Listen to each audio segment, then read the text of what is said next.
Bem-vindos a mais um podcast no meu canal do YouTube.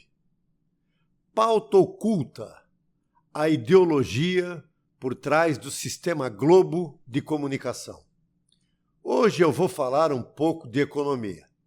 Não sou economista, sou advogado com 35 anos de exercício dessa linda profissão, mas fiz um MBA em Direito da Economia e da Empresa lá na Fundação Getúlio Vargas, do Rio de Janeiro.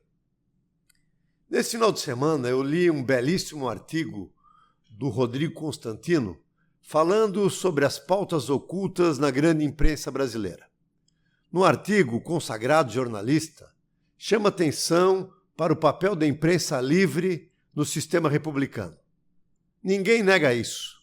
E volta e meia, quem está no governo tende, naturalmente, a tentar, direta ou indiretamente, usar a mordaça contra a imprensa livre.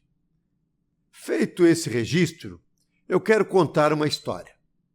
Semana passada, eu fui procurado por um agente de uma empresa de investimentos muito famosa, sendo apresentada como a maior empresa do setor no Brasil atualmente. É uma empresa que é o braço financeiro de um dos maiores conglomerados bancários do Brasil e do mundo.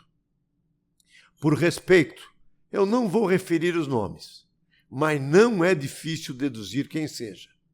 O referido gerente de investimentos, que se mostrou muito educado e absolutamente preparado, queria que eu abrisse uma conta de aplicação para pôr para render uma certa quantidade de dinheiro. Retribuí a gentileza e agradeci. Disse que não confiava nas empresas que ele representava. E que essa minha desconfiança não guardava e nem guarda nenhuma relação com a honorabilidade ou a credibilidade do conglomerado financeiro, que, sem dúvidas, são empresas sérias, sólidas e competentes. O que me traz desconfiança é a pauta oculta, a ideologia econômica e política que está embutida nesse grande negócio que tem vários atores, cada qual cumprindo o seu papel. Eu explico. A empresa de investimentos em questão é uma das maiores anunciantes de um canal de TV por assinatura mantido pelo sistema Globo de comunicação, a Globo News. Já o banco, que é o suporte financeiro da referida empresa de captação de aplicações financeiras, é um dos principais anunciantes dos canais abertos da Rede Globo. É cotista e financia as principais atrações das emissoras Globo, tanto televisada como jornalística impressa e de rádio, do esporte a programas e séries. Ora, esse banco teve um lucro líquido em 2018 de 25 bilhões de reais.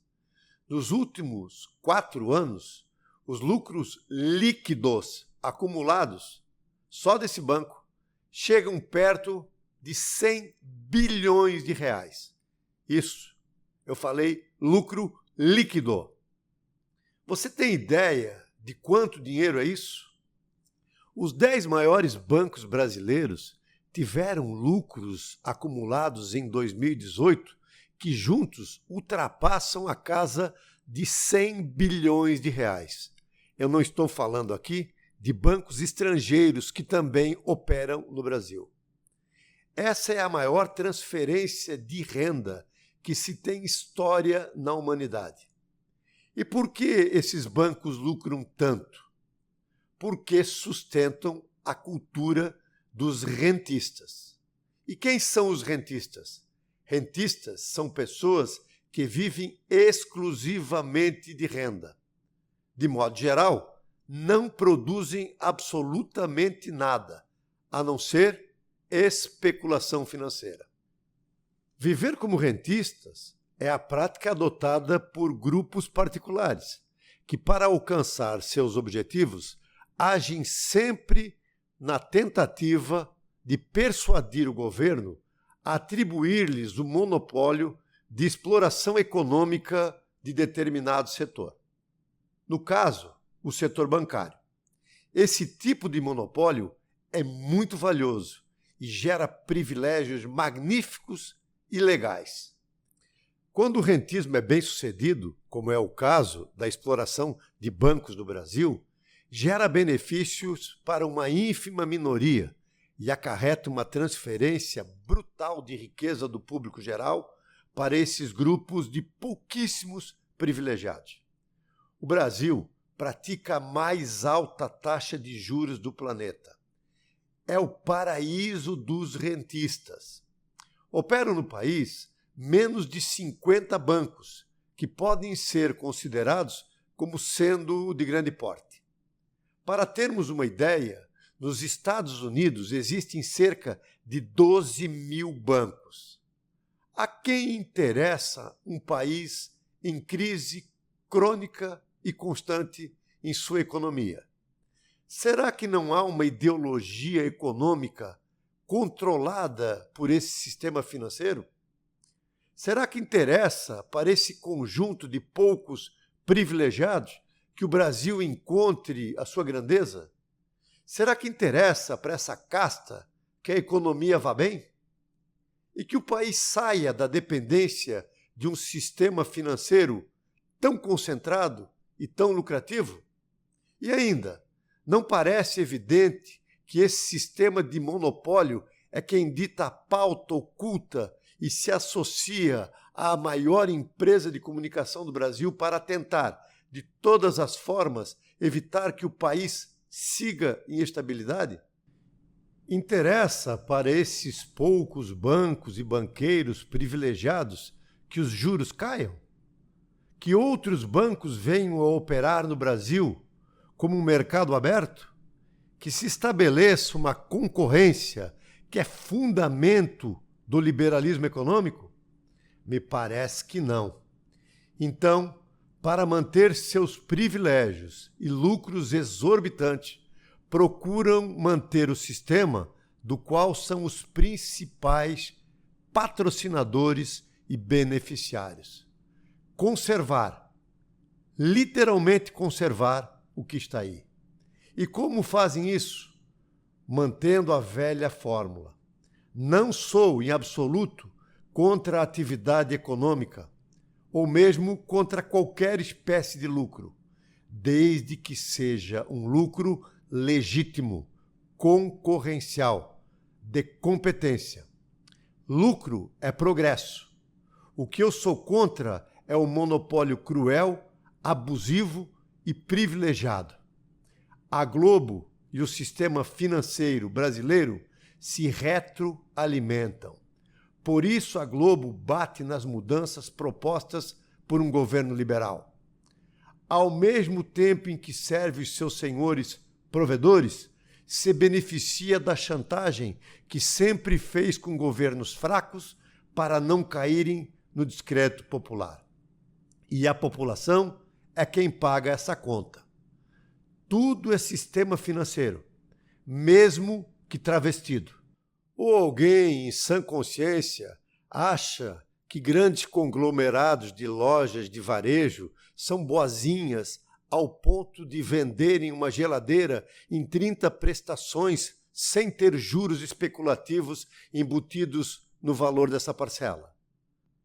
A atividade desses grupos de lojas de varejo é vender produtos, mas o grande negócio é o rentismo embutido por detrás da carteira de recebíveis.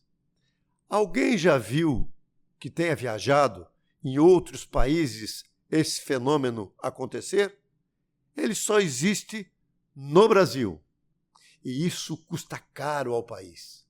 Não só na transferência de renda, mas em todo o sistema organizacional da nossa sociedade.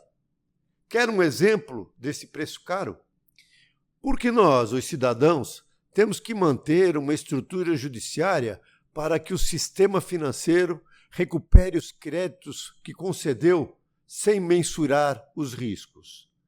30% dos processos em trâmite no Poder Judiciário brasileiro são ações de bancos e cartões de crédito para recuperar créditos de inadimplentes. O que nós temos a ver com o fato de um banco ter emprestado mal? Temos que manter uma estrutura milionária para novamente favorecer essa minoria? Prédios, palácios, juízes, desembargadores, oficiais de justiça, audiências, estrutura pesada, sem contar as vezes em que sou incomodado nas manhãs de sábado ou tarde da noite, exatamente pelo telemarketing do banco a que me referi no começo desse comentário, me ofertando cartões de crédito ou o crédito consignado da minha mirrada aposentadoria. Sim, Rodrigo Constantino, imprensa livre. Mas assim como a imprensa tem o direito de pôr todos os fatos à luz, nós também temos o direito de suspeitar da existência de uma pauta oculta e a ideologia por trás do sistema Globo de comunicação. Caso contrário, nos comportaremos não só como escravos desse sistema acumulador de riquezas, mas também como legítimos filhos silentes desta grande pauta, para não usar outra expressão mais chula.